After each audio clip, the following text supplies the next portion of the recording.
This is the one with a brand new doctor, Scottish cuisine, a dick in a box, a sexy kissograms crack, horny Patrick Moore, and a ball of light shot at Matt Smith's nuts. It's called the 11th Hour. Here we go!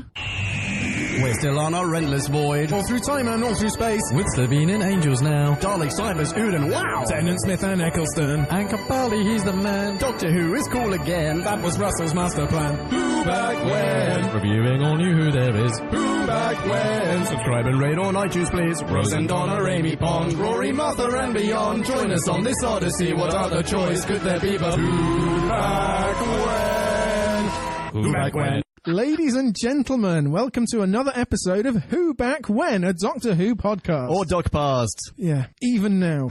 You couldn't leave it with Tennant. Why are you so reluctant to embrace this? It is a show about the past of a doc. It's a Doc Past and a podcast. It makes perfect sense. As you can see, ladies and gentlemen, nothing has changed.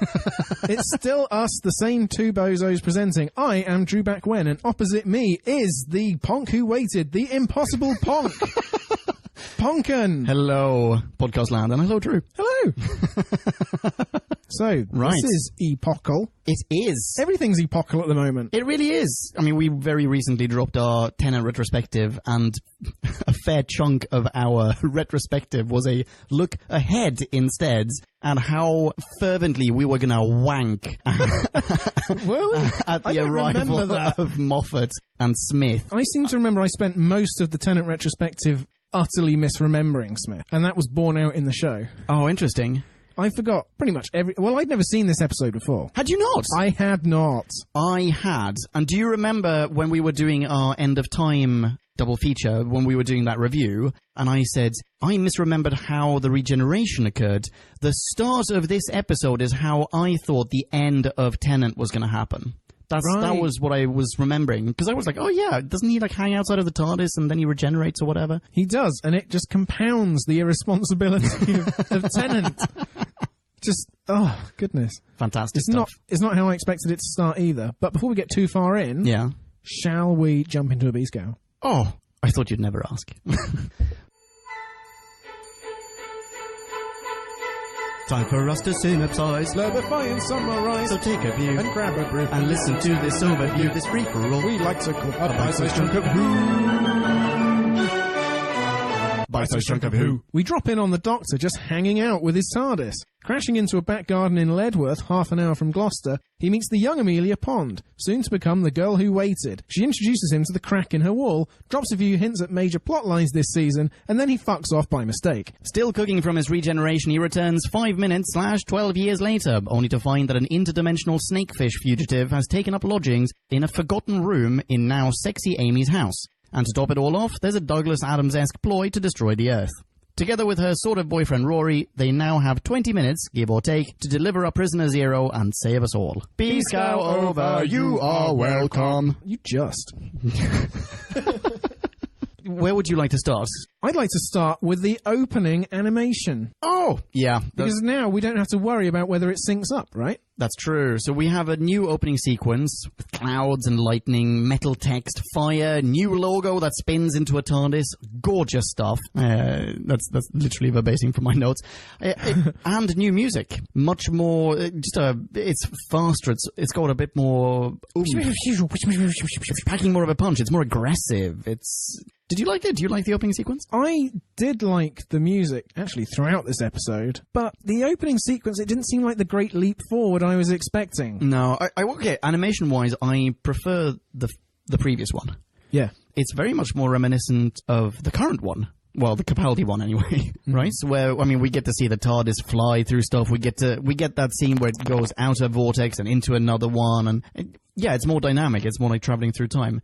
But this seems much darker than the actual episode that we get. Yeah, that's true. And perhaps I'm just used to how the time vortex looks now, and I didn't buy the the tunnel of fire quite so much. Yeah. So what do you think? Is this foreboding in some way? Well, as in we're going to go to hell and back with Matt Smith? Yeah, basically. Well, maybe. Although we end up doing that with Capaldi, at least in episode titles, but... yeah, that's true. And we did practically go to hell with Tennant just a moment ago. Met the devil and everything. Just a moment ago. That was when I joined the podcast in 2015, but okay. 2 years ago, sorry. No, but still, I like change. I enjoy that change. I think the music is definitely an improvement, but... Oh, and the logo is definitely an improvement. I hated the previous logo. The one that looks like sort of a taxi lights. Right, yeah. I don't like that one. But, and I love the animation of the logo spinning around, turning into a TARDIS halfway around, and then that's the end of it. I think that's beautiful. Yeah. And even though I do like the tunnel, or the vortex, it just doesn't fit in with the very wobbly Doctor whom we meet in this episode. At all. The clown par excellence. Yeah. This would fit with the War Doctor. This is the War Doctor's intro, right? Yeah. Well, as close as we get. Yeah. You know, he's not flying through just a vortex of wreckage and decapitated aliens and... essentially what I'm saying is a Rick and Morty episode. Yes. He's not flying through an episode of Rick and Morty. Oh, you know exactly how to get me hard. Awesome. That literally takes care of my first two notes. Opening scene with Matt Smith hanging outside the TARDIS is now how I remember the last regeneration, and new opening sequence. So sweet. Done. To finish off the music. Yeah. Oh, yeah. There was a lot of music in this episode, but it didn't annoy me. Bum, bum, bum, bum, bum, bum, bum. Did you like that theme? That is an incredibly action-packed theme. Yeah. Right? And I liked the music throughout, and I thought that somehow it made me think that maybe I was wrong to criticise Murray Gold quite as often as I did. Oh, really? Because Murray Gold, he must be like a little imp, you know, like capering about his studio like Hephaestus or something, like a little bent-over half-man of mayhem. And he's like, this episode, I can make anyone love this through the sheer gaiety and madness of my music. And Matt Smith actually lives up to it as the clown par excellence, whereas Tennant did not. It makes me feel like Tennant didn't quite buy into it. He always had to sort of be a little bit detached, a little bit super cool. Whereas Matt Smith is just doing it, and he's doing the physical humour, and he's walking into trees because the steering's off. And there's so much slapstick. Yeah, there's so much slapstick in this episode. But in him, in general, in this episode, we get that we're sort of talking ahead several episodes, and I may very well misremember this because, I mean, when did this air? This was 2010.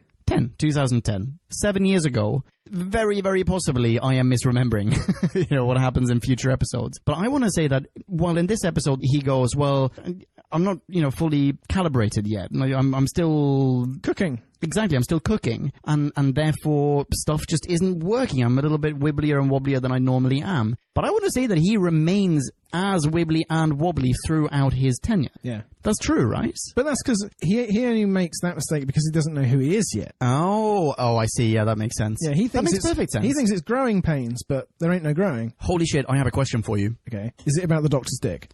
No. Okay, I thought from growing pains it could only go in one direction, and that was... Wait, hang on, I now have two questions for you. Why do we never get a scene where, immediately post-regeneration, why does no one just immediately look inside their trousers? Oh, they all do. Wait, hang on. We're 100% getting that with the next Doctor, aren't we? Capaldi? Well, no, with the 13th Doctor? Jodie Whittaker. Yeah, the 13th Doctor. Having just ceased being a man for, let's say, around about 1,000 years, because we've had that argument on a number of occasions. No. Without wishing to argue it over, Capaldi on numerous occasions says 2,000 years. 2,000 years. Okay, so after having been a man for 2,000, or in a man's body for 2,000 years, we're definitely going to get a scene where she checks herself out in front of the mirror and maybe feels up her boobs, gives them a little squeeze. You think? Do you not think so? No, I think he's going to know women's basic physiology from having been married to at least one, and... Well, obviously. And so he's going to be like, well, I'll just find this out as I go, rather than I will, Okay. Here, bet. A gentleman's bet. I bet you... Gentleman's bet. As a gentleman, I bet you she's going to feel her norks. Right on screen, the first thing she does, she'll be like, where's my cock gone? No, I don't think it's going to be quite that explicit. I don't think it's going to be quite that I don't think it's going to be quite that explicit, but I bet you there's going to be a scene... I mean, she is going to make a reference to her boobies. 100%. The Doctor's going to make a reference to the Doctor's boobies. And I'm mean, I'm sort of thinking back to the curse of the lethal death. Is that what it's called? Bing bong, future punk in here. That would be the curse of fatal death, the 1999 Red Nose Day special. Bing bong. You know, the parody version with Rowan Atkinson and... Oh, that we didn't review, yeah. And tons of people playing the Doctor and the Master, who has Dalek baubles for boobs. Okay. Anyway, I'm sort of thinking back to that, but I'm betting that's going to happen. Anyway, backpedaling a little bit. What were we talking about before this? Oh, wait, hang on. I had a separate question for you. Well, I just want to say on the last point, he should definitely be asking Rory and Amy, what does my bum look like? Does my bum look big in this body, is what he should be saying. He hasn't seen it yet. He doesn't know what's back there. Well, he doesn't even know what's in the front. When he sees himself, when he sees he looks pretty confident when he strips down. I think he's had a sneak peek. Oh, you think so? Yeah. Oh, maybe. He's like, well, if you're embarrassed to be in the same room as a 2-foot todger, then I suggest you look elsewhere. He does get naked later on in the show as well, sort of towards the end of his run. Oh, yeah? In the TARDIS. Is he not naked at one point in the TARDIS with Clara? Oh, I don't remember that. I think so, because they're going to the church of the whatever, where everyone has to be naked. Oh, okay. Right? I think so. And she's really embarrassed. Anyway, that's a future review. All right, so I have a serious question for you. Okay, I'll give it a serious answer. In the last episode that we saw with Tennant... The End of Time Part 2? That's the one. He was a massive emo about how he would be a completely new person. Some other man is going to walk away with my body or my memories or whatever it is he says. Is that what happens here? Do you feel that this is what has happened? Is Tennant dead? You know, because in my mind, this is sort of a reboot. This feels very much like a reboot of the show. And is that what's happened? Or is this Tennant just in a different form? And Eccleston and McGann and all the previous ones who we see towards the end of the episode in one of those increasingly common sort of retrospectives. Hate that. Yeah, hate that. Is he all of those? Does he really feel like all of those Doctors, or is he just a completely new person? I think we don't need to go any deeper into it than the Doctor is now unburdened of all his baggage. What we saw with Tennant was a guy straining under the weight of, a whole persona and just being dragged through the mud, and I've been Space Jesus way too long, and I need a holiday. And every Doctor at the beginning comes bounding in, bright-eyed, bushy-tailed, literally in Matt Smith's case, because as Marie said, he is a puppy. Yeah. And that's what we get. We get the very beginning. I mean, he will have some access to Tennant's memories. He says, does no one listen to my face again? That's true, yeah. Yeah, but his past, for the moment, only exists as a source of levity. And it was such a relief. It really was. Oh, it really was. I'm even more pleased to not have... I'm so sorry, David Tennant, if you're listening. I was so pleased not to have David Tennant's Doctor around. Even more so than I was at the end when he died on screen. And I was just, finally, it's over, the catharsis. Even in that retrospective burst, Tennant's face was the most emo of the 10 by some way. And then Smith just walks through it and he's smiling and looking indomitable, really quite cool. Yeah. And you think, oh, thank goodness. Yeah. Hey, this is a guy I can hang out with. This guy's not going to he's not going to bum me out. Yeah. Is he like he bums Rory out? What he really does. Okay, so let's talk companions. We've got Amy Pond and we've got Rory, what's his name? William. Rory Williams. Is it Rory Williams? Does he change his name later on? Because in my mind they are the Ponds. Yeah, I think so. I think he might. So, okay, anyway, Rory. Well, you know what? In this episode, stop me if I'm wrong, Rory is just Mickey Make 2 crossed with a little bit of John Watson. Yeah. Yes. Hey! Agreement. That is spot on. Well done. Yeah. Hopefully he's going to turn into a little bit more. I mean, hopefully he's going to turn into a little bit more soon. I know he does. He obviously does, but... Well, yeah, people like Rory as much as, if not more than, Amy. I remember really liking him, yeah. He becomes the what's his name? Is he the chap who waited? The man who waited? Wasn't that what I said? Yeah. Oh, sorry. Well, I thought you wanted an accurate answer. Sorry. Rather than a synonym. Yeah. No, I do like him, but you're absolutely right. He doesn't have that much of a role in this one. Their relationship to one another is really weird in this episode. Well, yeah, why is he kind of the boyfriend? Why is he kind of the boyfriend, and why is he jealous of the good-looking one? Jeff. That's the one. Yeah, of course. Great. Jeff. Yeah. Always tall Jeff with the muscles and the porn. Well, at least it's not Adam this time. Ugh. Is that not the sort of equivalent? Because I haven't seen the first series in forever and ever and ever. But Adam was sort of a beefcake who rocked up and then fucked off quicker than you could blink. I don't remember Adam being a beefcake. I remember Adam being a massive douchebag. Just like such a complete and utter knob and so full of himself. Jeff seems like a nice chap, but I'm assuming that we'd never get to see Jeff again. Nah, he disappears into the city. He sits on several boards. Yeah. Yeah, he can get any job he wants after this. Yeah, he never sees Mrs. Angelo again. It's just her and an eyeball in the telly staring at each other until one of them dies. Yeah. Mrs. Angelo, played by Annette Crosby. Yes. Of 1 Foot in the Grave fame. Which I've never seen. Victor, you don't know where you are. I'm going to take that as probably very accurate. I had to do that for my friend Ben. That's all we said for 4 years at university. That's awesome. Victor! Did she do anything else? I definitely recognize her from stuff. Oh, she's surely had a 30 or 40 year career. Yeah. 50, 60. She's Certainly. I was surprised that she didn't turn out to be Aunt Sharon. We don't see anything about Aunt Sharon. We hear about Aunt Sharon repeatedly. Oh, yeah. Aunt Sharon sets up the best line in this episode. Is this the... Oh, wait, hang on. I think I wrote down the actual minute for the sound bites. Oh, I didn't, but I did write that I need a soundbite. Is this... Don't have a mum and dad, just an aunt. I don't even have an aunt. You're lucky. I know.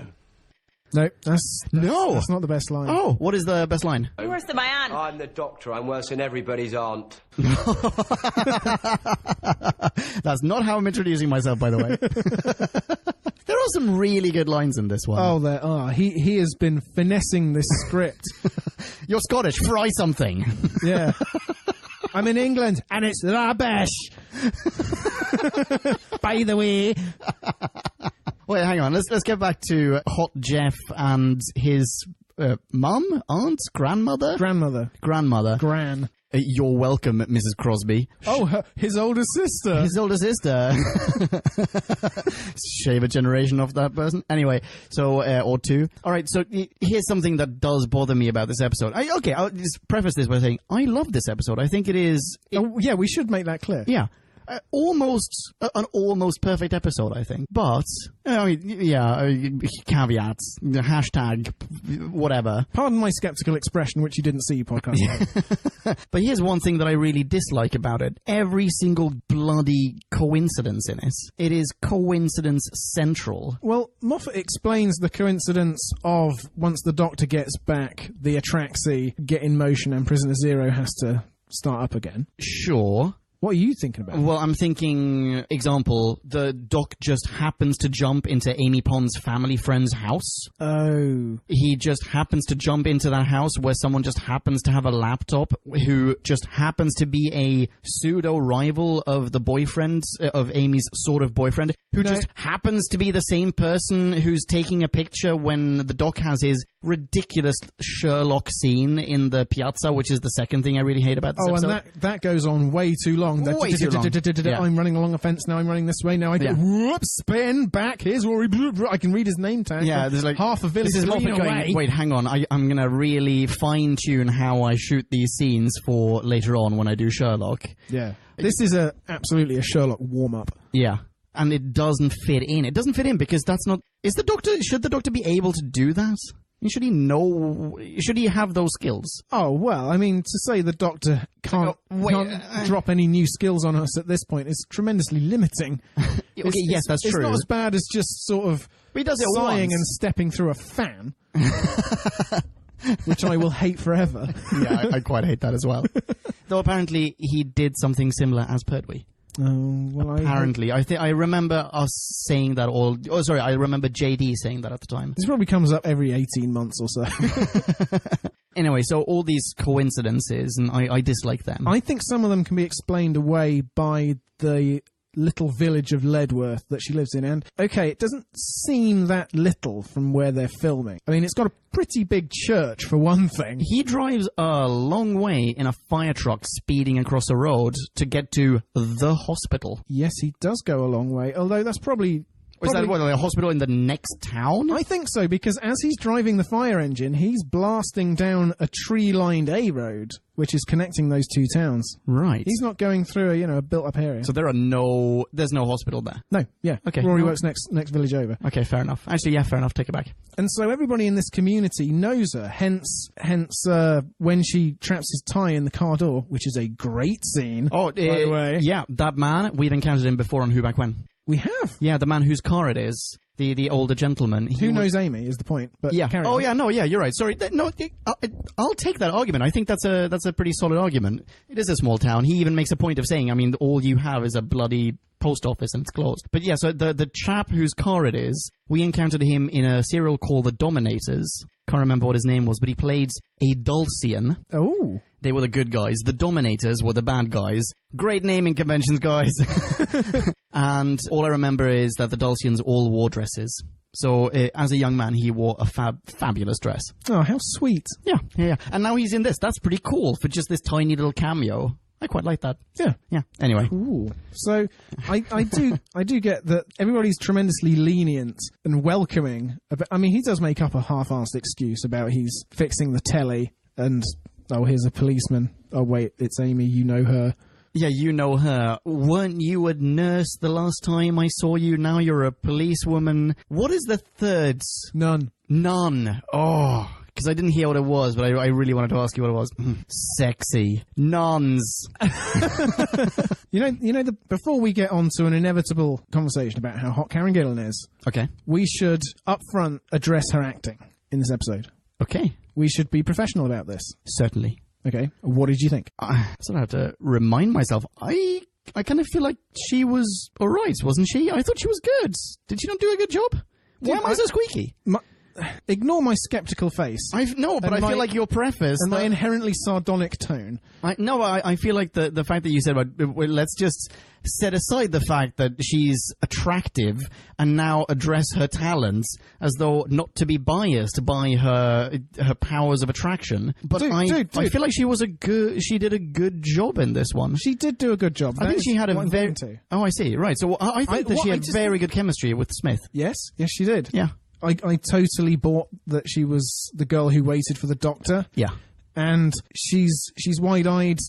There is a lot in that performance, is what I'm thinking. She has read that script back to front. I guess Moffat must have prepped her. Do you think Moffat's maybe a bit of a control freak? I mean... Maybe. I mean, I have nothing to base that on. I mean, either he's a control freak or he just assembled a really good set of actors, because there were so many little subtle movements in this episode. We just come from RTD, who's big and theatrical and everything's wahey and over the top. And here, everything is in the details. Yeah, the precision, the inch perfect. There is one point where and it's in this scene where the doctor says, bit used to me, Amelia Pond, the brilliant name, and she says... It's a bit too fairy tale. Yeah, and she says that with a mixture of gratification and resignation. Yeah. And those things do not go together, but they both come out. But she pulls it off. And it's very possible that this does last throughout the Moffat era. But I suspect that when you are suddenly handed the reins and it is your first go, you want to make a fantastic first impression. And therefore, perhaps, if you are a bit of a control freak or if you are good at planning ahead, then you will take those attributes, and just turn them up to 11 and think ahead of every minute detail. Yeah, because every minute detail can be revisited, can set something up. Half a series, 2 series from now, the amount of cleverness that you can retcon into that episode is potentially almost limitless. Yeah. Which is why you sort of, I mean, I was going to say this later on when we get to our ratings and reviews, but in the first bit of dialogue, he already sets up the crack. In this episode, he has, I think I wrote down the actual sound bites. There we go, 45-40. The universe is cracked. The Pandorica will open. Silence will fall. That's him setting up 3 plot lines that are going to be massive throughout this entire season, or possibly these seasons, plural. Yeah. Actually, yeah, the crack, certainly. But you're right. There is such huge... I didn't consider there's huge potential for retconning. He could just think, let's say 3 phrases that are really cool. Figure out what they mean later on down the line. And if we don't, they're just lines, Yeah. Well, I mean, I don't think he do that exactly. Although there are loose ends that never get picked up. I don't think that's how he works. No, I don't think so. I think he drops 3 or 4 of the biggest plot lines for the whole of Matt Smith's run, basically, in the first 5 minutes. Yeah. Because he just feels like flicking us, the audience, on the nose and going, I can. This is how good I am. Like, I already know now where we're heading with this show. Yeah. And in however many years, in 7 years' time, you're going to look back at this episode and you're going to go, holy shit, that man is a genius. Yeah. Is it unfair to think that Moffat likes showing off more than RTD? Is that unfair? Because no, I think that's very accurate. Well, thing is, I don't know quite what I'm basing RTD's love of spectacle. I've always attributed RTD's love of spectacle to him wanting to provide us with the ultimate show. But then when Moffat is super clever, I sort of internalise his motivation for that as wanting to prove he's clever rather than giving us a really clever show for us to enjoy. Yeah. I don't know why I'm drawing that distinction. I guess I'll just have to work this out in, your earballs will be my psychiatrist couch podcast line. I hope you've set the next 3 years aside. Or, Stephen, if you're listening, come on the show. It's all speculation, but what we don't have to speculate about, what we can say is how we feel, how we perceive everything. Yeah. We don't have to say, this is definitely how he felt when he made that show, but I think what you're saying is mirrored in other products of his. Yeah, that's Sherlock, certainly. I mean, everything is about ultimately attaining the summit of cleverness. Exactly. Yeah. From an introvert. Yeah. Do you know what? It could be the extroversion-introversion thing going on. Could be it. Also, as corroborating evidence in this episode, you have, I know RTD has called his own writing brilliant. Sometimes when it says it's least brilliant. Oh, that's a shame. I was going to say he has every right to, but that is a bit of a shame. But Moffat does it here as well, because Amelia Pond, that's a brilliant name. Oh, wow. I mean, surely he came up with that name, unless he knows someone called Amelia Pond, in which case we'd surely know about her. The true Amelia Pond behind Doctor Who. She'd have been in the news. She'd have milked it. Haunted by paparazzi. Yeah. Yeah. / super fans. Stephen, get back here. And later on, I feel like he breaks the Sonic deliberately to be like one in the eye for RTD. Like, all those episodes of Who Back When they said, what a glib device, you just got the magic stick out and fixed it with that. I'm going to do it without it, and I'm going to make a big show of it, and then at the end, I'm going to go, Who da man? Oh, that's so true. That is Moffat going Who da man. Yes. Yeah, no, you're so right.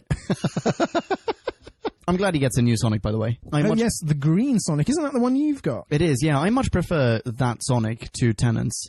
And I much prefer it to the TARDIS-shaped / coloured TARDIS, not TARDIS, Sonic that Capaldi has. Oh, okay. That one's dreadful. The current Sonic. Yeah. Yeah. While we're talking about the TARDIS and colours... Yeah. Oh. Yes. The new TARDIS. Sorry we're skipping from huge subject to huge subject. We're going to jump around. That's fine. We're completely going to jump around. There is so much to talk about. Yeah. What did you think? I love this one.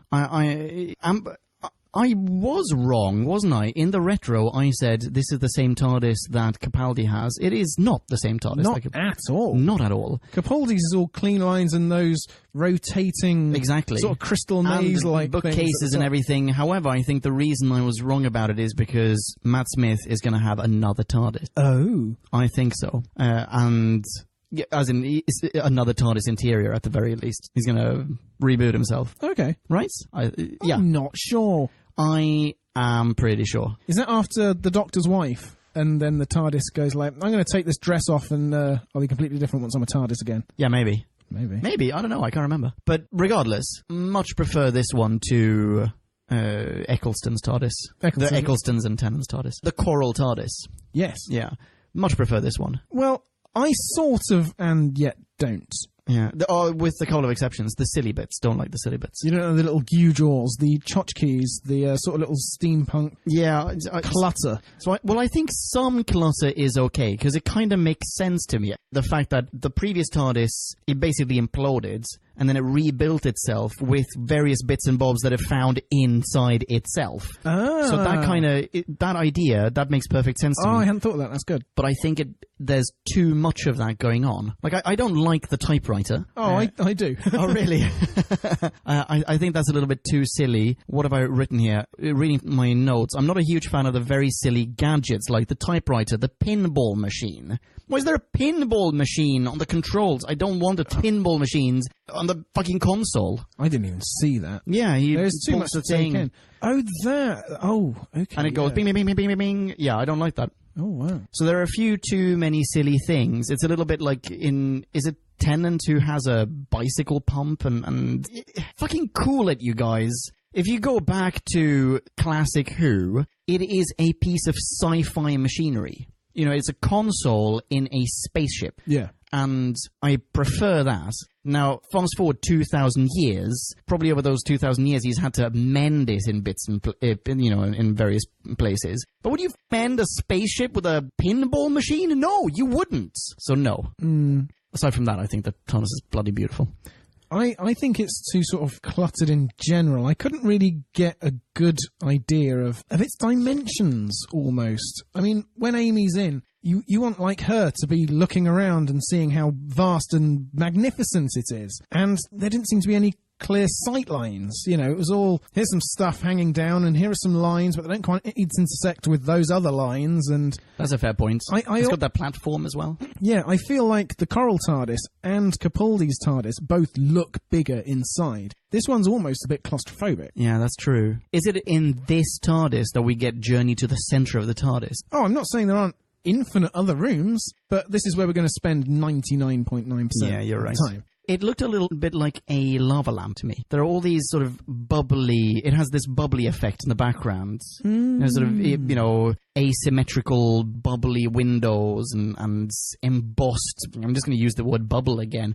Bubbles on the walls. The roundels don't look the same either. Actually, the roundels they're not round. The roundels on the wall are sort of sunken...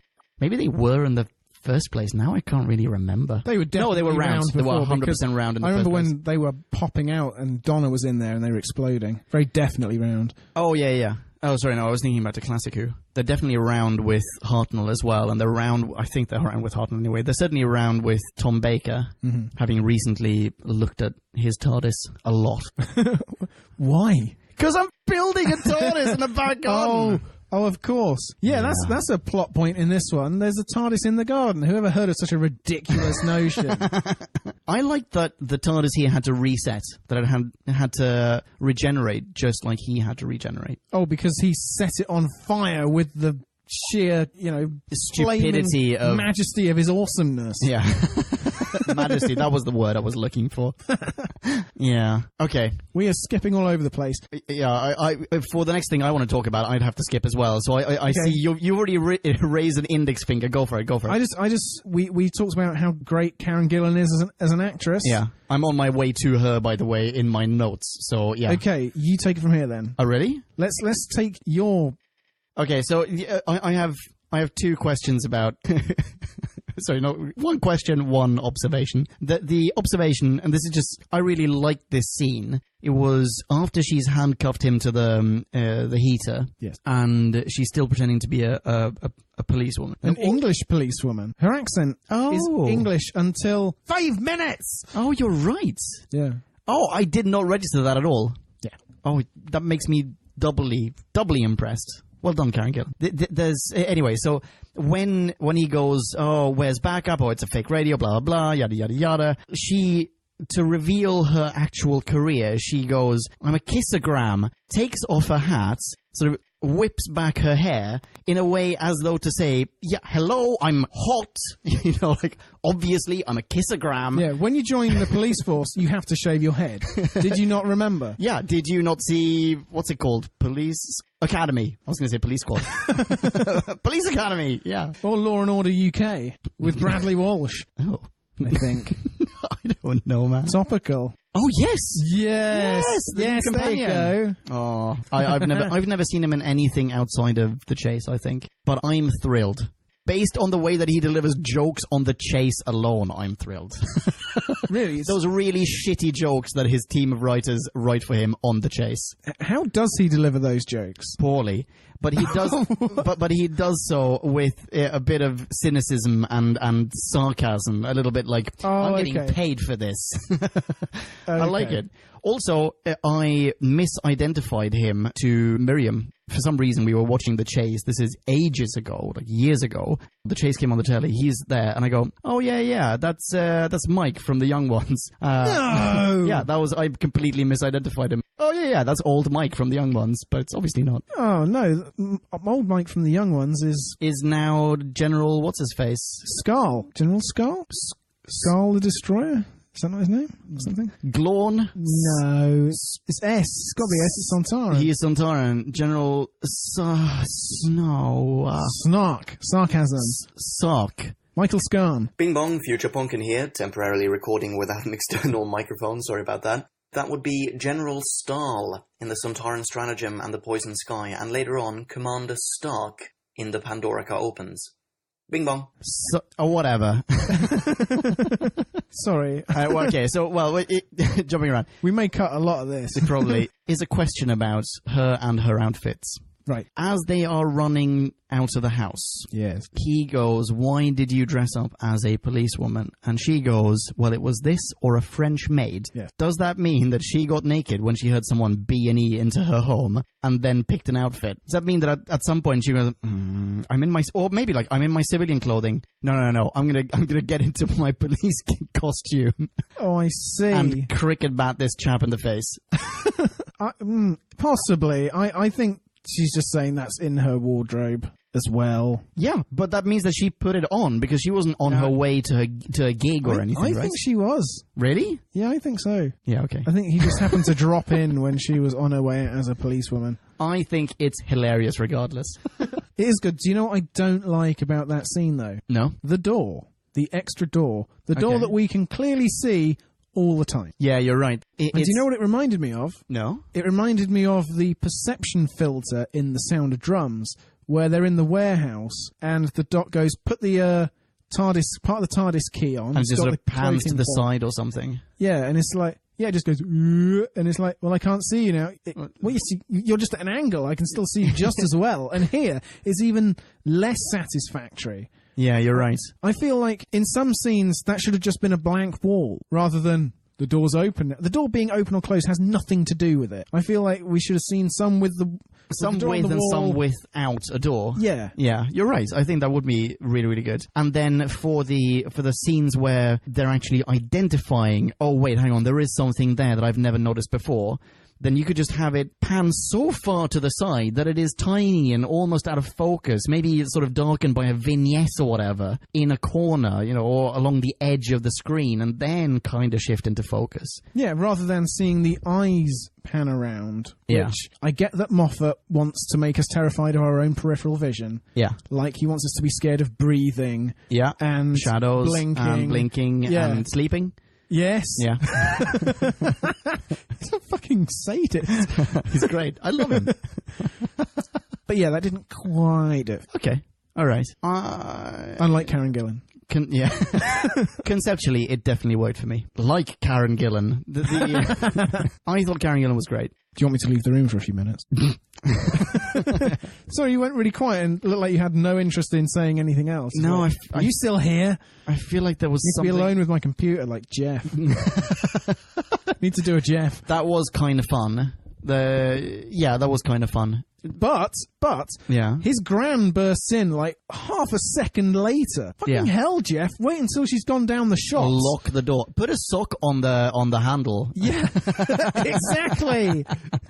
Yeah, so when Gran can walk past the door, she goes, "Oh, there's Jeff beating off again." That must be it. Pounding one out on the other side of this door. She hasn't been able to see Jeff since they left the first time, but now the doctor's gone in. This is the first time she can be sure he isn't just wanking away. Really, his gran only sees him between the front door and his bedroom door, and then that's a few seconds each day. Otherwise, it's just Jeff and the laptop. How old is Jeff? The doctor's hands really should stick to that laptop. I think I think Jeff is... Do you know what? I have no idea. How old's Channing Tatum? Because they must be the same age, because they look the same. I don't know. I don't know. Channing Tatum is difficult to peg down because he's wearing a bunch of Hollywood makeup and he's crazy buff. Isn't Jeff fairly buff? He's fairly big. Yeah, he's very tall. He's got all that bone structure going for him. I don't know, 30? Also, he's got tremendously developed arm and wrist muscles. At least one arm and wrist muscle. Yeah. Yeah. Oh, you don't think he's double-handing it? Oh, yeah, possibly. Yeah, probably. Got a girlfriend, Jeff. So where haven't we jumped to in our crazy, ricocheting around this episode? How about the very Douglas Adams-esque plot? The whole... The human residents will be incinerated. Oh, Moffat loves to do things like that, doesn't he? Not blow up the Earth necessarily, but what someone means by what they're saying is something completely different to what you're interpreting. Yeah, and regardless, it's gonna be epic. Yeah. Yes, he does. But Douglas Adams was 100% what sprang to mind, or who sprang to mind. And, I mean, you're way more familiar with the Hitchhiker's Guide than I am. I feel like you quote it, and I'm unable to, but... I never could get the hang of Thursdays. That's really my only quote. Oh, okay. What's my only one? And then the machine produced a brown liquid that was almost, but not quite, entirely unlike tea. Yes. Oh, that's a beautiful line.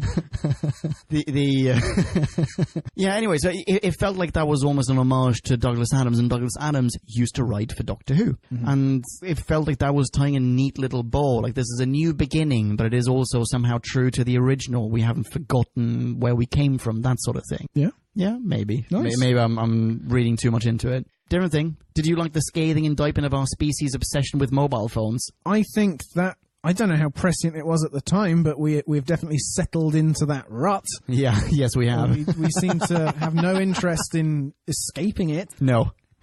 I mean, if the world were to end... I mean, if let's face it, Trump were to start a nuclear war... then we probably would be like, yeah, we pretty much are fucked. Might as well get some decent footage for the aliens to find. Yeah. When they eventually dig up our, entombed phones. Yeah. For some data. I felt like Moffat maybe missed a trick at the end when he's writing, or the Doctor has written the virus on the phone and he's about to disseminate it around the world or whatever it is that he does. Yeah. We've already had the line from Rory when he speaks to the ridiculously skeptical doctor at the hospital. The one who's skeptical, who doesn't believe that comatose people can call out for a doctor in unison even when they do. Oh, that doctor. The doctor who is such a Scully. She out-Scullys Scully. Anyway. She has the evidence literally in her hand. Yeah. Her pager goes off. And she goes, I don't believe you. Yes. I got an urgent page, which I will now stand here and consider while you leave the room. Yeah. This pager, this is technology I can get behind.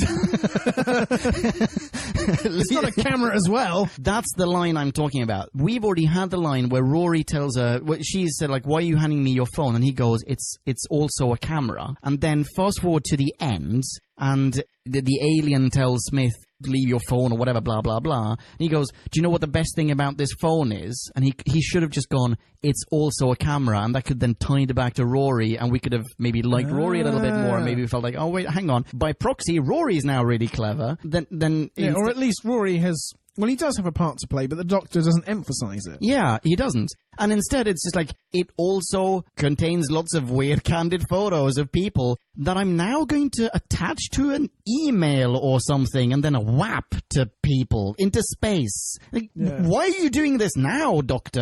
And, The best thing about this phone is it has a space MMS option. And once I click it, every alien in the universe receives a copy. Yeah. Yeah. That is definitely the best thing about that phone. It's incredible. That's true. Okay.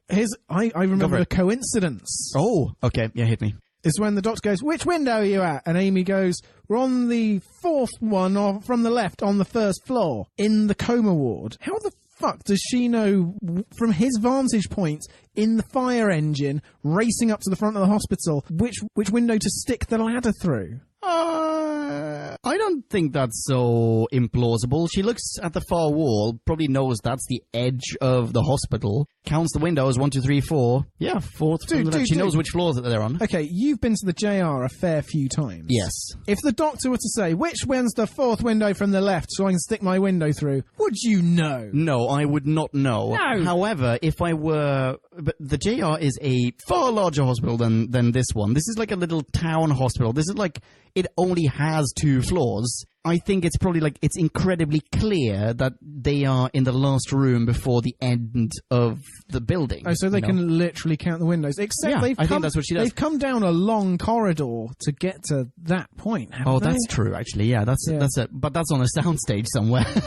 Yeah, True. no, you're right. You're very right. I had a theory. For how they would know this go for window. Because she and Rory are always meeting on the long-term vegetative state ward outside of visiting hours, if you know what I mean. Doing a little explorative penis surgery, if you know what I mean. Explorative penis surgery. Yeah. Turfing the patients onto the floor and fucking constantly, if you know what I mean. She's probably memorised the view out of each window.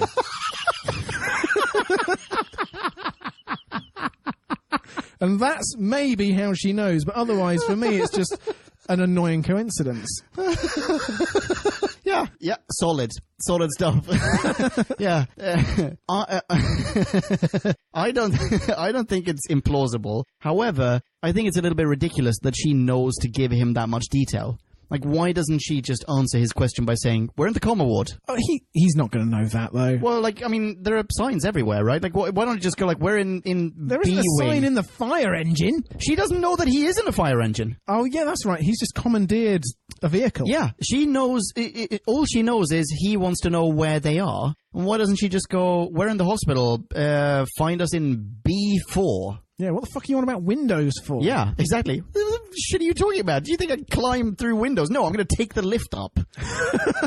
Yeah, exactly. Yeah. Okay. Yeah, Okay, right. we are managing to pick apart Moffat. Yeah. We're we getting are. into it. Oh, I'm loving this. Okay. Do you know what, though? Go for it. I was going to make a resolution for this Oh, really? run of episodes. Oh, really? In that I definitely started to feel bad ragging on RTD quite so much. For the concessions he has to make to watchability, you know, for the liberties he has to take Certainly. with the show to give us a product that we'll enjoy. And, you know, he has to ignore some of the infinite number of rules, like if the Doctor just had a Sonic in this scene, or some gadget that he has accumulated, like we see so many of in the TARDIS over 2,000 years. If he had something from his enormous history, he could just zip and there would be no story and no fun. Yeah. So everything is a bit contrived and a bit artificial. You are right.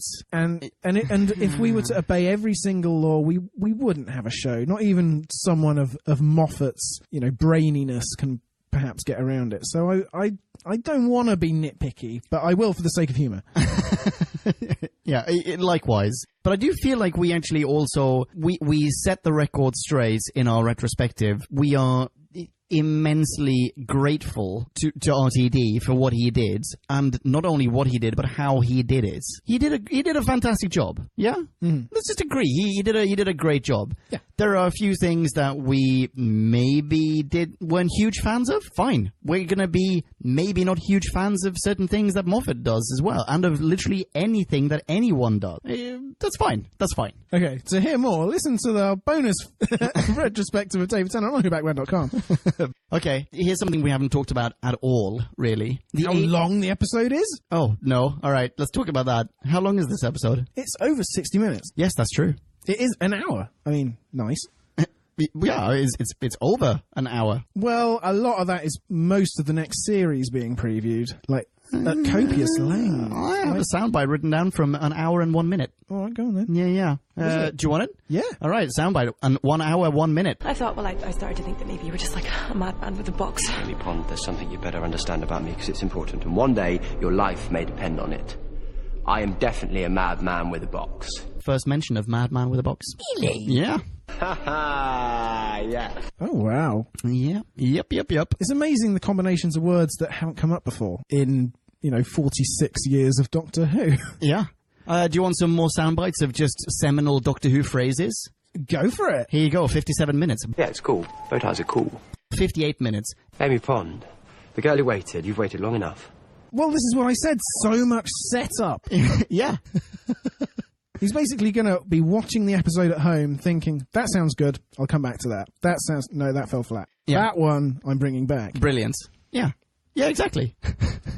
Okay, I've got some questions. Or not questions. Yeah, I've got a topic. Something we haven't talked about at all. The aliens. We haven't talked about the Atraxi, and we haven't talked about the interdimensional fish snake. Right. So what do you think of the Atraxi? Let's start with them. The eyeball thingies. Crystal eyeball prison guards. I do sort of like them. I do like them. I was thinking about this episode in general, that it's not quite freewheeling in the same as RTD's episodes are, but I've been watching a lot of Rick and Morty to catch up lately, and I'm now caught up. So good. Pickle Rick! Pickle Rick! Oh god, Pickle Rick. Yeah. Anyway, the point is, that is just 20 minutes of mayhem, and this was an hour of mayhem. Yes, it was. And my point with mentioning the longer episode is, it didn't drag anywhere, pretty much. There was none of this, well, why on earth did he inflate that? With the 2 episodes we just had. This one was perfectly conceived. Yeah. But with this, you never knew where it was going, and I've said before how I want Doctor Who to be just like that. And the Atraxi, again, just seemed like a leap of imagination from anything we've had before. I mean, they didn't look brilliant, and maybe the multiform also looked a bit crap, and we only ever got half of it. Yeah, it's always hanging down from off, like it's basically like a dropped boom mic.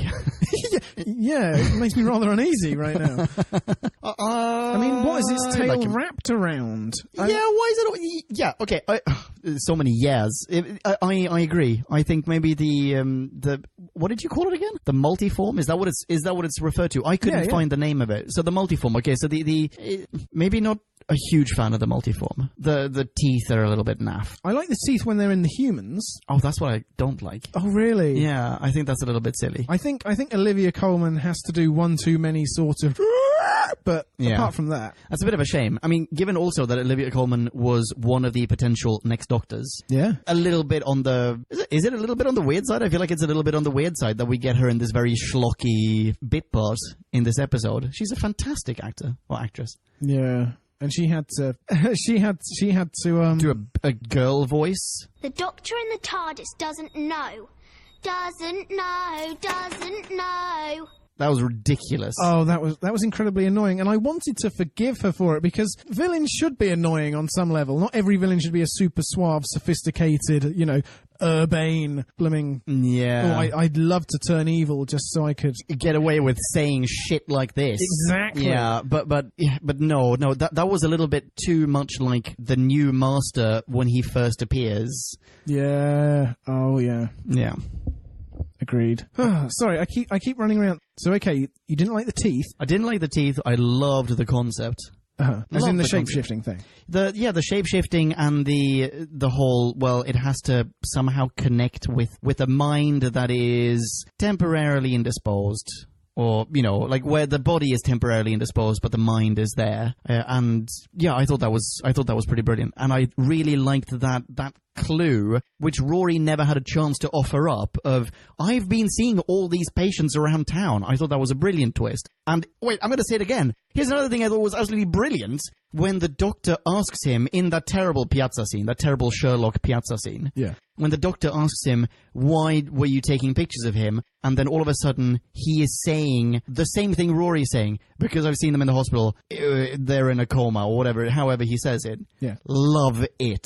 And the Doctor's just so smug about it. Love it. So yeah, conceptually, that part of the multiform, love it. Huge fan. Atraxi, take it or leave it. They're kind of interested in them, a little bit interested in them. I don't really understand them. They're are they prison guards? What are they? Well, they're certainly better than Jadoon. Yeah, certainly better than Jadoon. And they're not that far removed from them, are they? But in terms of you're making that a space function. That's an assumption. That is a wild assumption. Well, it's prison guards versus sort of space police, isn't it? But do they say that they're space police? The Jadoon? No, Atraxi. No, they are prison guards, but they are an alien that at the beginning are they of the really series, really prison guards, or did we just happen to see one Atraxi prison guard and the rest are not in a prison? They're like flying around, popping force fields around planets so they can blow them up.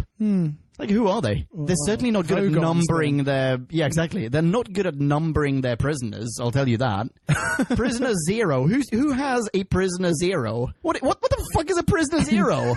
It's like, hey, guys, we're going to start at 0. Coincidentally, the first prisoner we caught just escaped. Or is it like, we're going to start at minus 437 and then work our way up past 0? Oh yeah, Prisoner Zero just escaped. Why is it really? Prisoner Zero? Fuck you. Well, I mean, I guess there are different number systems throughout the universe, but 0 has to be common to all of them. So, you know, if you want people to know who your most wanted is, call that one 0, and then you can put out an APB throughout the universe, and everyone will be like, yeah, I know who that guy is. Rather than, wait. So Prisoner Zero is 12. What does this mean? So Prisoner Zero is just the name that you give anyone who happens to have escaped. So have you seen Prisoner Zero? Oh, I don't know. Is there a new one? Didn't we catch him? No, Prisoner Zero is your top security guy. The one you least want to escape. He's Sean Connery in The Rock. Yeah, whatever. All right, I don't really have an answer for that. Okay. All right, here's another thing I really hate about the Atraxi. Okay. But this is something that I kind of hate about sci-fi in general. Though, like, this is a trope in sci-fi that I hate. The let's view mankind from a moral standpoint with this black and white montage of historical footage. Hate it. It's like, does mankind pose a threat? So here we have Gandhi, here we have an atom bomb, here we have some, I don't know, people baking bread, blah, blah, blah. No, hate it. It's exactly the same sort of data burst as in The Next Doctor. Yeah. Yeah. With the series of Doctors even. Yes, exactly. Not a huge fan of that. Yeah. It's like one of the few things that drags down The Fifth Element as well for me. God damn it. That, and obviously what's her face, who can't act. What's her face? Jovovich? Yeah. Jovovich can't act to save her life. Oh, I remembered why I thought Moffat was a control freak as well. Oh, let's hear it.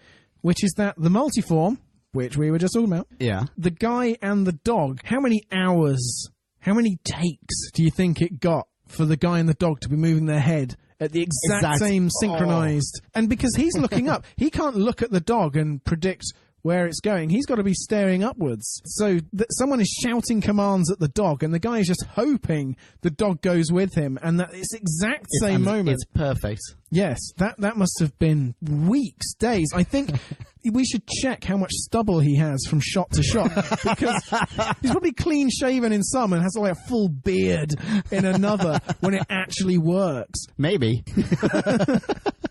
So yeah, Moffat just control freaking from the back of the set. Wrong! Do it again! Shave him! Until Sherlock gets picked up, we're not going anywhere! Yeah, keep adding zooms and twists to this piazza scene. Yeah, that scene, that was the B unit, just left alone for 3 weeks. Like, what do we do? Well, he's only told us to shoot this one scene, so I guess we just keep shooting it? We've already been to Rory. Go back to the guy with the dog and then... Oh, wait, he's in that scene as well.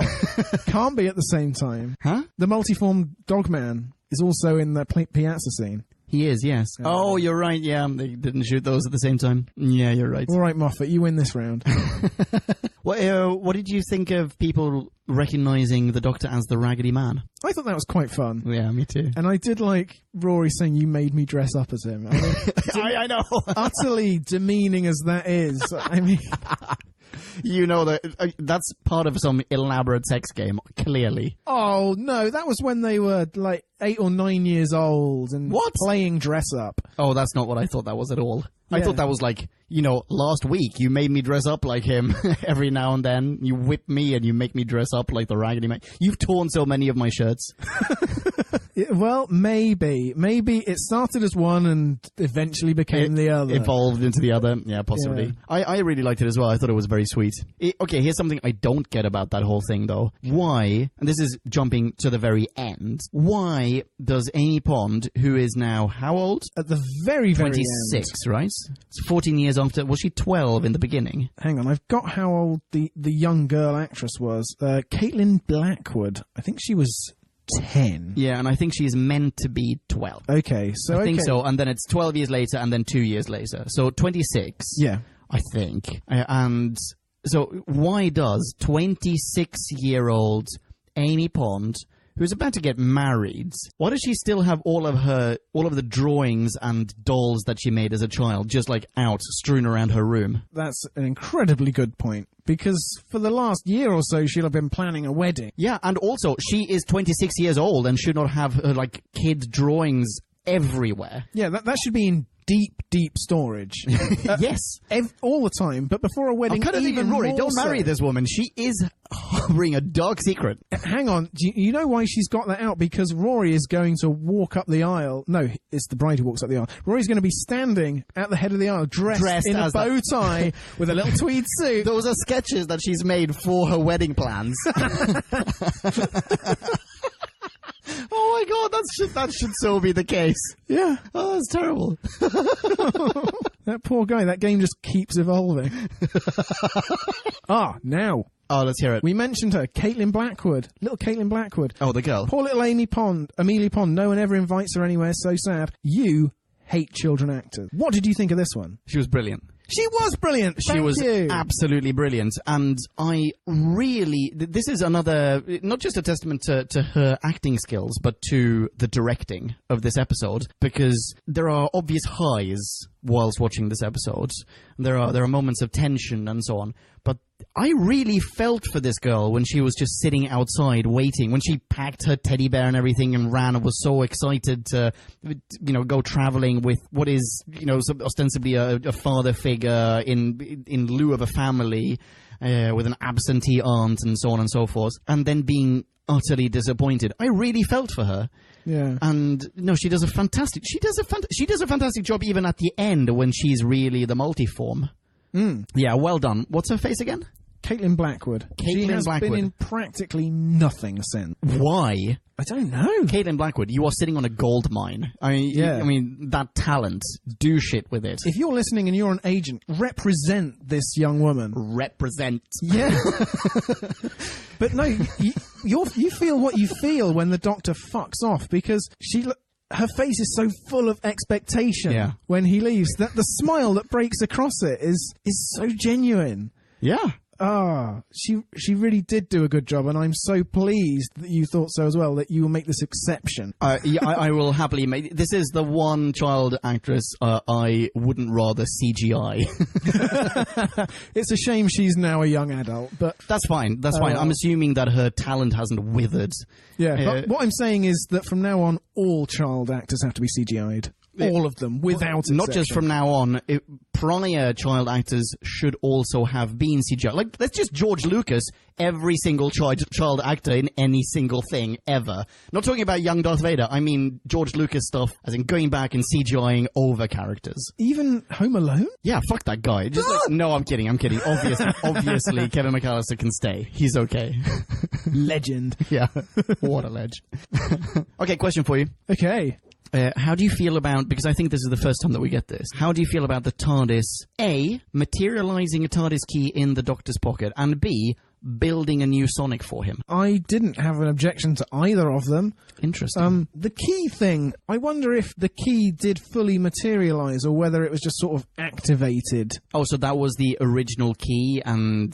Yeah, I don't see why the locks should change particularly. I like to think a signal was sent, and that's interesting, because I thought that he had no key in that pocket before. He was wearing clothes that he stole, and all of a sudden in the inside pocket of those clothes. Damn it, you're right. You're absolutely right. Well, I don't know. Maybe I'm not right. Maybe he had the key in, whatever he was wearing before, his raggedy clothes, and he then put that in a new pocket. Maybe that is what happens. And maybe it was an alarm, like it just triggered... Like a little, hey, bing bong, hey, Doc, check this out. I am now fully rebuilt. Yeah, come and get me. It's his version of the Doctor's pager. Yeah, exactly. Yeah. All right, what about the Sonic? What about the TARDIS building a Sonic for him? I don't see any problem with that. The TARDIS has just completely refashioned itself, its entire interior. So, while it's 3D printing all that lot, I'm sure you can squeeze a Sonic from one orifice or another. Because that's what happens. As sexy as that sounds... And yes, that is what happens. As sexy as that sounds, I'm not on board. Oh. I think that the TARDIS and the Sonic are two entirely separate gadgets. I mean, the TARDIS has personality. The Sonic is a gadget. They are entirely separate. And in a way, I sort of view the Sonic as it's come to mean almost the same as a lightsaber to me. And at a certain point, you just know how to build your own. We get the Master having built his own Sonic. I think the Master built his Sonic thingy with the like a laser screwdriver. Yeah. Oh, the laser screwdriver. That's what it is. Yeah. We get the super modified Sonic of River Song, right? Which is just like a patchwork of stuff that she has built on top of it, and that the Doctor built on top of it. And they're just I feel like this is something that you fashion yourself as a time traveler, as someone who is into Sonic technology. You are just awesome at building these things. I don't feel like it's something like it's a bit of technological earwax that the TARDIS just exudes. Oh, that is some beautiful turn of phrase. Thanks. I would like to think that the Doctor started clattering away on the typewriter keys that you hate so much, and he essentially programmed. Wrote, poop me a Sonic. Yeah, and it should be green, and it should be long, and it should be phallic as. And then... And I press a button and it gets even longer. Yeah, and the TARDIS, then those specifications being inputs, then sort of microwaved it or something, rather than maybe just out of nothing. It was like, I know exactly the Sonic for you, my friend. I feel like that Sonic had been brewing before he even had a chance to program it. Like they go into the TARDIS. Sorry, he goes into the TARDIS, he travels around a little bit, right? Wait, is that what happens? He goes to the moon and back. It takes him 5 minutes / 2 years. Yeah. And during those 5 minutes, it has been brewing. So you're saying he gets into the TARDIS, he programs the TARDIS to make him a new Sonic, and then he comes back? Yeah, that's exactly what I'm saying. Lazy. I want the Doctor to just build his own. Off screen, obviously, but yeah, I want him to have made his own. I want to sort of assume that he's made his own. What, out of matchboxes and paper clips like in The Warehouse? That was the worst scene in We're Coming Back to It Again, The Sound of Drums.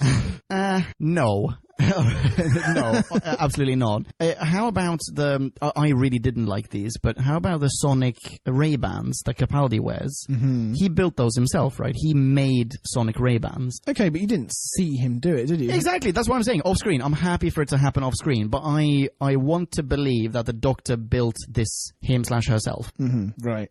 Rather than the TARDIS strains and... Made it for the Doctor. Yeah. Which seems really lazy. As in, it seems like the Doctor's being lazy. Anyway, I just felt like asking you that. Okay, cool. Okay. We're sort of getting into the et cetera, sundries, aren't we? Yeah. I just want to say how good Smith is from the get-go. How dynamic everything he does is. For some reason, and because I hadn't seen this episode, and a fair bit of Smith, even though I loved Smith, and I'm skipping sideways again, but I wonder if after a series of Smith, we're going to be like, no, actually, he's way better than Capaldi. And then once we see Capaldi again, we're going to go, he's way better than Smith. It's just whichever Doctor is on the screen in front of us maybe at any one time. Well, don't say that, because we were watching Tennant and saying Smith is way better than Tennant. Yeah. Yes, but if you go back to the early Tennants, which I did to watch for the retrospective, he was really, really fun in those. Yeah, I'm sure yeah, absolutely. I agree, but isn't this still better? Isn't what we're getting here still better? I mean, they're both great. They're both fantastic. I love Tennant as much as the next dude, but the you know what it is? The Fourth Doctor was my Doctor. Okay. And Matt Smith reminds me a lot of the Fourth Doctor. I know. I was going to ask you, because you have seen the first 4 Doctors now, at one point or another in your life. Sure. Some more recently than others. And people have compared Smith to Troughton in a lot of ways. Yeah, also. Absolutely, yes. Okay, how? Because Troughton is also sort of disheveled. He's the raggedy man. Kind of slapsticky. He's falling around. He's almost like this, high-functioning alcoholic, just walking around, sort of bumbling around the galaxy, solving puzzles because he's a complete and utter genius, but often just stumbling into situations. And like a very clever Mr. Magoo. And Matt Smith does that. Tennant does not do that. Tennant is very calculated. Yeah. And also, the Fourth Doctor, very wobbly. Didn't we say this in our Tennant retrospective? Like the Fourth Doctor was more of an alien than Tennant. And you did say that. It's almost like you've been listening to that like almost constantly since we recorded it. No, God, no. But Matt Smith also very alien. With all the spitting out the bacon and the yogurt and the beans and all that sort of stuff. You know what? I'm not sure how I felt about that. He was so rude. He's so rude. Yeah, he was very rude, but I loved the escalation of like the bread and butter. This will see us home. Yeah, and then it throws away a plate, frisbees the plate onto a cat. That's what I wanted. I wanted that sound effect. You got it. Well, you got it. Why did you not? Oh. Yes, I did like that though. Okay, I liked it too. I thought and his interplay with the little girl. I mean. And, excuse me, the now incredibly famous fish fingers and custard scene. Yeah. We got it. We didn't talk about it, but fuck it, what is there to say? It's I get it. Yeah, I tell you what, actually, we've been talking about how much Moffat set up, but a lot has fallen into place and a lot more makes sense now that I've actually seen this episode. Like, I didn't expect Rory to turn up, even. I was surprised he was there from the very beginning. I had no idea. I remembered him having a way bigger part than he did. Oh. Yeah. I think I somehow conflated his part with Sexy Jeff's. Oh. And as in just sort of melded those two into one and the same character and then completely muddled up all my memories. I mean, I took the beginning of this episode and attributed it to Tennant. So, yeah. Yeah, but Smith, he does so much, and in some ways, you'd almost expect him to screw it up. Like, he is falling around the screen, he is bashing into trees, he's convulsing, he's writhing, he's falling on his arse, and yet he never loses a bit of momentum. No, not at all. And there's never any time for us to, roll our eyes and go, no, this is really dragging. Because it doesn't. There is hardly a second of flab in this whole out. Yeah, it's incredible. It's really, really well done by everyone involved. Should we jump into ratings and I mean, we've already reviewed this. Should we jump into a paragraph of what's it and a number? Just one more thing. Oh, okay. Oh, here we go, obviously. Columbo. Let's hear it. The apple with the face on it. Oh, that very much was just, I've got a little plot point I'd like to introduce now with this. You already said you hate apples. Yeah, and I'm going to save this for later. Yeah. Oh, yes, I did like that once it was clear how much later. But yeah, it's got a wee face, and I knew you'll just spit it out on my head or something, but here you go anyway. It's like, no, that was very ham-fisted. That was a little ham-fisted, yeah. The second she produced it, I was like, well, this will be significant. Since you're keeping it, yeah. It was still nicely dealt with in a way. I mean, if you've already introduced that ham-fisted plot point, then you can mess it up even further, but they didn't. I thought the scene where he then reintroduces it in the future is, as in, 12 years later, is very nicely done. Yes. That's very nicely done. It's just like, here, boom, apple. You recognize? Done. Let's not talk about this anymore. And yeah, they could have messed that up as well. Yeah. And to finish off a point that I half made earlier, so it doesn't count as a new one. Okay, yeah, sorry, go for it. Is just how dynamic he is, and he's going along the wall, and his eyes are full of wonderment that somehow I didn't see before or just forgot about. And he is bounding, and he's asking about duck ponds, and there's just so much energy. I know. And yeah, he's like a child. He's like a child on amphetamines. He's just running around looking at things and seeing them for the first time. It's brilliant. Yeah, and that makes his interactions with young Amelia they are on a level. He is not talking down to her at all. That is the ideal way to talk to a child who is receptive to that. Yeah. It was really good. Yeah. You bet your tits, Drew. This was fantastic. Okay, how fantastic. And now it is time to rate this. Did we love or hate this? Bing bong, hey, la la la la la. Ratings. You go first. All right, thanks. I think this came at the right time. This brilliant and reboot-like introduction to a new Doctor, a new TARDIS, a new companion, a new showrunner. Yeah. A new theme song, a new Sonic, this feels like a reboot to me. And it came at the right time because we had been, at this point, not trying to poop on the previous showrunner at all, but we had been suffering through myriads subpar episodes. And ever since Donna stopped being a regular companion, essentially. I have no idea what you're talking about. I love RTD. RTD is great. However, that doesn't prevent me from saying I love Stephen Moffat as well. Yeah.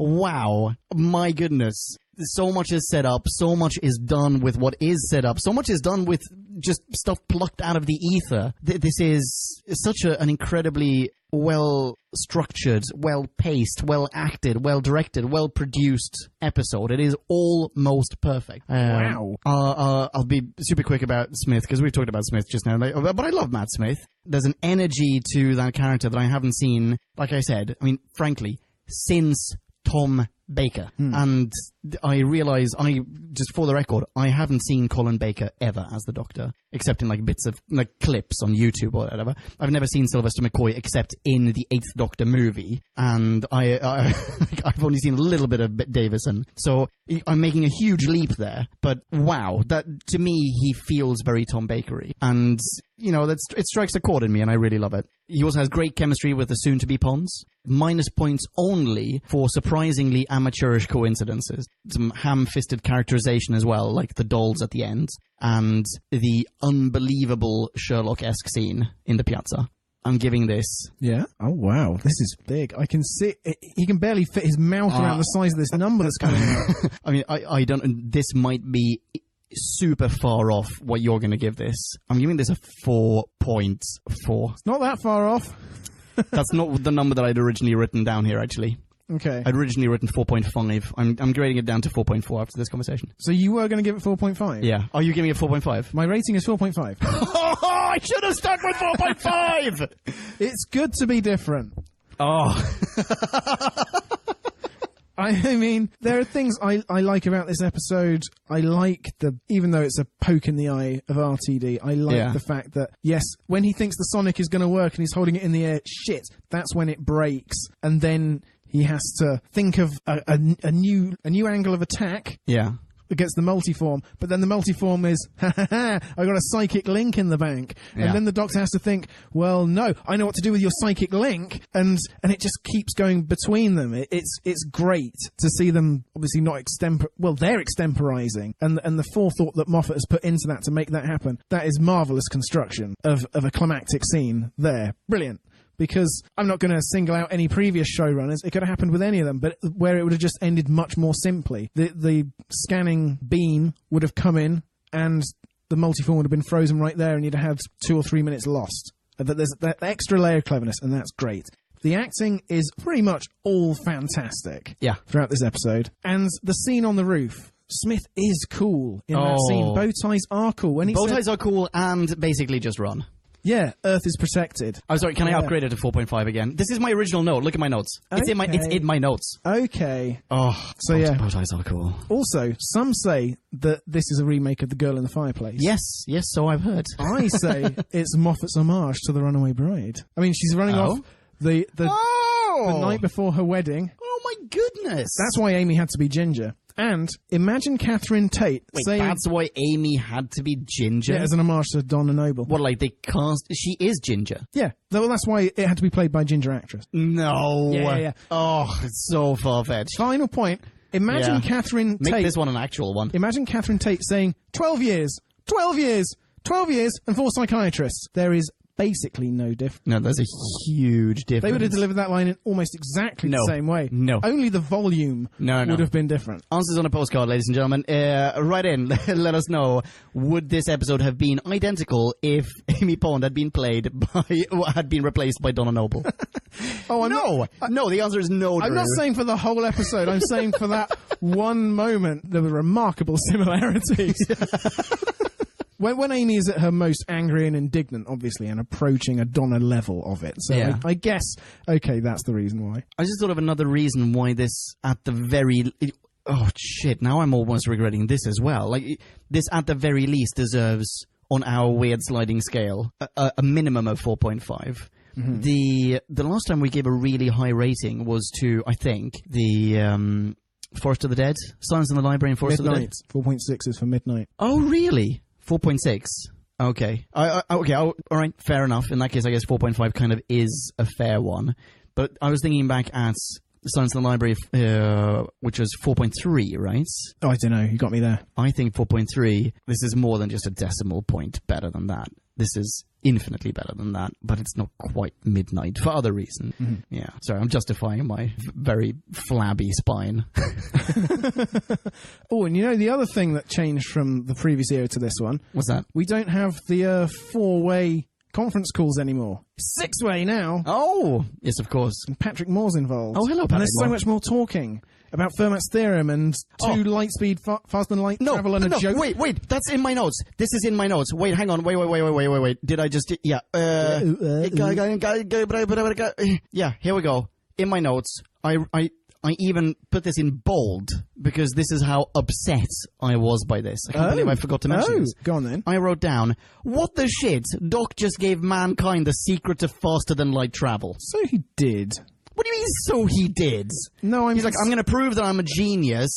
No, Here. no, I'm not saying so what if he did. I'm saying so he did in a reflection, sort of dawning on me sort of way. Like, yeah. Okay, sorry. Yeah, the previous Doctor was very careful not to introduce technology too early. Yeah. Do you know what this is? This is transparent aluminum. Ooh? You know, have you not seen Star Trek 4, Voyage Home? I haven't, no. Oh, shit, we had this conversation, haven't we? Yeah. Well, seriously, what are you doing next week? Let's watch Star Trek 4. Okay. There's a scene where, sorry, spoiler for a thing that everyone knows, Scotty gives the chemical formula for transparent aluminum to some human in the 60s, or sorry, in the 70s. It's like, here you go, boom, done. As a bribe, basically. Oh. And that kind of fucks up everything, right? That fucks up absolutely everything from that point on. Yeah. Not only the Prime Directive, but... mankind. And its history and the Federation and... Exactly. Oh my goodness. Like, that guy is now the new Elon Musk, and he clearly uses his transparent aluminum for evil, right? So, obviously. So, this is the same thing. It's like, here are 6 dudes I've never met. No, sorry, he seems to kind of know more. Oh. It feels like he knows him. Like, they're on first name basis, in fact. Yeah. Well, he's on first name basis. If you're going to pick a stargazer, go with Wilfred Mott, but I suppose while you're burning all your bridges... Okay, fair. But also, real person as opposed to fictitious. Well, who am I kidding? Wilfred Mott is a real person.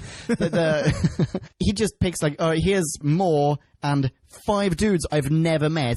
Superpowers, nuclear superpowers among them. Here you go. Secret to faster than light travel. Yeah. Just have it. And henceforth, all of mankind, like, mankind's future is now completely boned. Totes, malotes, effed in the A. Yeah, sorry. It really upsets me. Would reading out some listener minis calm you down? Yes. Yes, it would.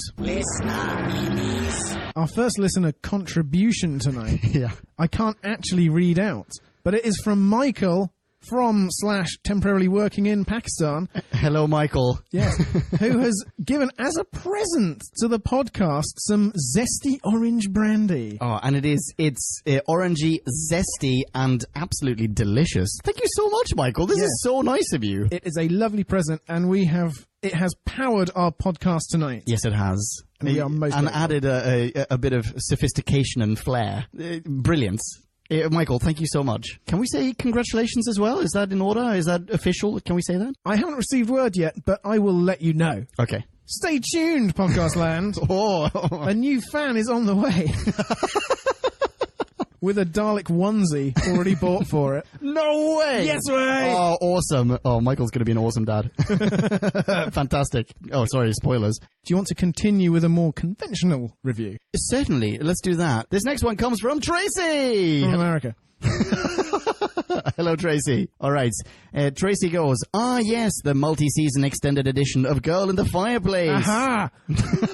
Complete with imaginary friend who was real all along. Production values skyrocket. CGI is no longer cringeworthy and storylines are a manageable level of convoluted. I think we are entering peak New Who. Now, let's talk music, which, side note, we did straight away, but not because we've read this review. This is new. No, this is brilliant. We're just... neuronally converging, or however you want to put it. Like, after watching so much Doctor Who, our cerebellums just are now built along the same systemic lines. Cerebella, yeah, man. Now let's talk music, Tracy said. Let's. The Matt Smith era is peppered throughout with a theme featuring either 2 or 5 note snippets of what has to be the most exciting C scale of all time. Bum, bum, bum, bum, bum, bum, bum. Bam, bam, bam, bam, bam, bam, bam. Call and response, I like it. This theme is called I Am the Doctor on iTunes. Or find it throughout minute 51 of the episode. This theme hammers away insistently, building all the while like an oncoming freight train, so we know beyond the shadow of a doubt that whatever is happening is clearly insane, impossible, and magnificent. And that's also a good summation for Matt Smith's Doctor. This Doctor is so much bravado, and for a guy who, at the start, seemingly panicked, afraid he'd regenerated into a girl, is quite the diva. This episode sees him casually nude before throwing on half a dozen ties, suspenders, and a coat while calling back deadly aliens just so he can give them a threatening imperative. Basically, run. Yeah. Basically, run! It's not that. It'll get better. Come on, yeah. No, I'd completely forgotten that you do such a brilliant Smith. Do you know, basically, I can't do it. Basically, I just end up in Dick Van Dyke land. It's as bad as it is, and I don't know if I've said this on the podcast, but it's because it's based off his Rings of a Carton tirade. Rings of a Carton, is it? Rings of a Carton? Or Rings of Akaten. I don't fucking know. Oh, yes, I was down at the club talking to the boys about the Rings of a Carton. What is it then? I don't know, Akatan? Okay. But anyway, when he's railing against the sun, going, "You bloody big yellow bastard," and why don't you fuck off, eh? So my Matt Smith impression will be finessed as we go along. And I shall try to improve upon mine. So Tracy ends her review with a few comments from Daughter from America. Daughter from America. No. She already has a jingle, which is Tracy from America's Daughter.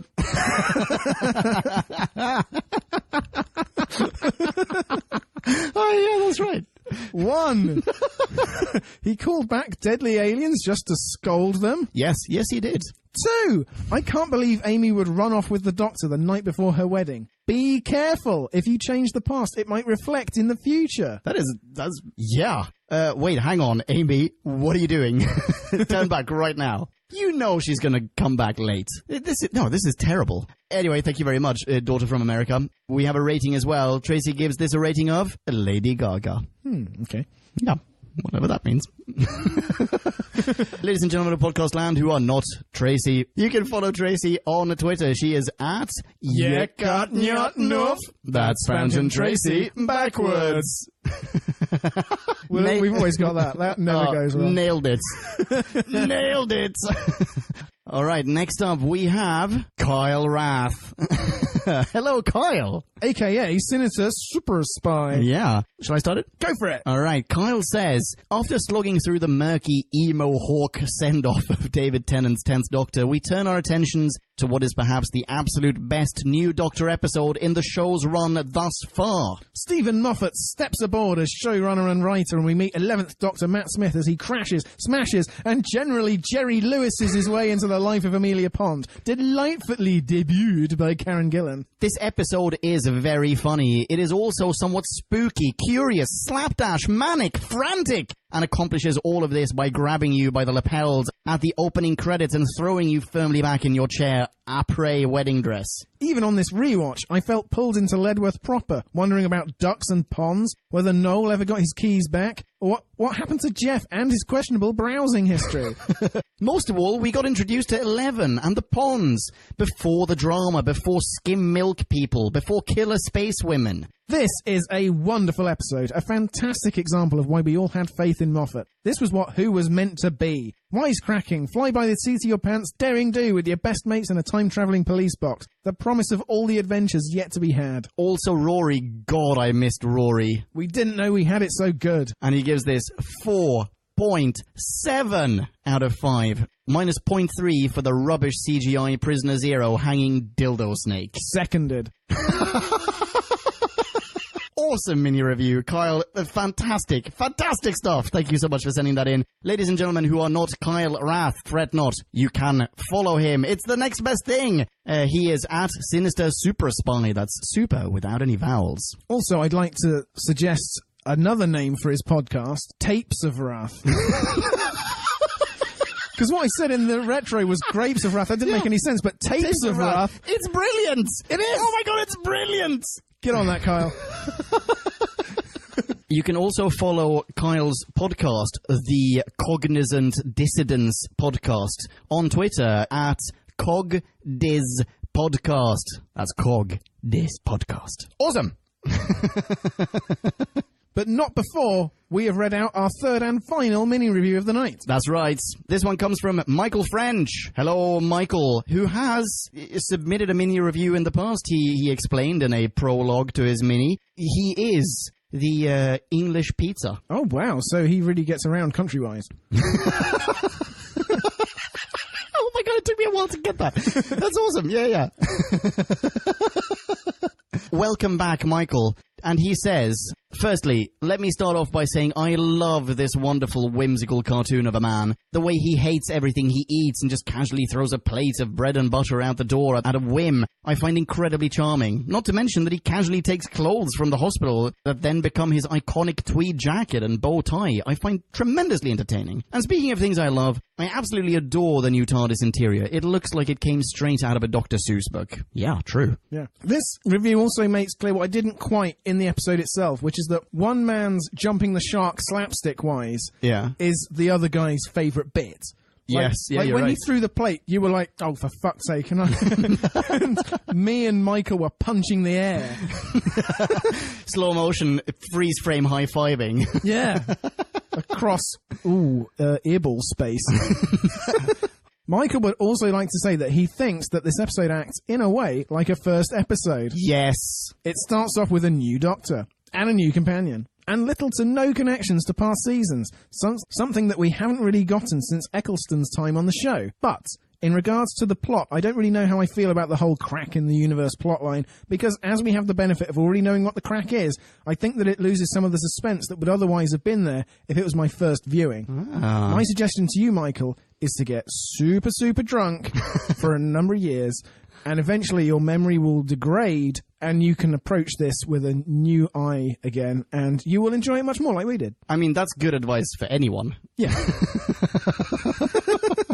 My point is that while we know what the crack is, I'm not entirely sure if the show knows what the crack is yet. Yeah, I'm not so sure either. Sorry that I haven't talked about Prisoner Zero at all until this point, mostly because I much prefer seeing the Doctor doing whatever he does to save the day. And he concludes, now, with all that being said, which, if it hasn't been made clear, which I wouldn't be surprised if it wasn't, I really like this episode. I give it a 4.2 bow ties out of 5. Nice. Yeah, Kerching. Kerching. Awesome. Thank you very much, Michael. Awesome mini. Keep coming. And I think that pretty much concludes it for our review of the 11th hour. Next time on Who Back When, we'll be jumping into classic Who territory with a review of The Sea Devils. And our next Who review will be reviewing something that sounds quite similar on the face of it, The Beast Below. Yes, indeed. Quite looking forward to that. And at some point we're going to do a bonus episode where we all do a Who Back When just a minute. We're going to make that happen. Yeah. Oh yes, we absolutely have to make that. The buzzers are up there. Yeah. Ladies and gentlemen, Drew gave me some awesome lights and sounds buzzers for my birthday that we're going to be using for that bonus episode. It's going to be magnificent. Yeah, catch it before the BBC insists we take it down. As opposed to this review of a BBC property. True. Yeah. People can follow you online, can they not? They can, at Drew Back When on the Twitter box. You can follow me as well. I'm at Ponkin. I don't tweet a lot, but I am building a TARDIS at the moment, and if you follow me on Twitter, you'll be able to follow along, because I'm tweeting a lot of pictures of it. That's about it. Catch us in the next time. Be rad and excellent to each other. Thank you, and ciao. Bye-bye. Kablamo! Did you enjoy the show? Then please do what the cosmos compels you to and spread the gospel of Who Back When. Tell your friends. Don't have any friends? No problemo. Tell some strangers. Like us on Facebook. That's facebook.com/Who Back When, all in one word. Are you on Google Plus? Then find us on Google Plus. That's plus Who Back When. And when you do, tell us why you're on Google Plus.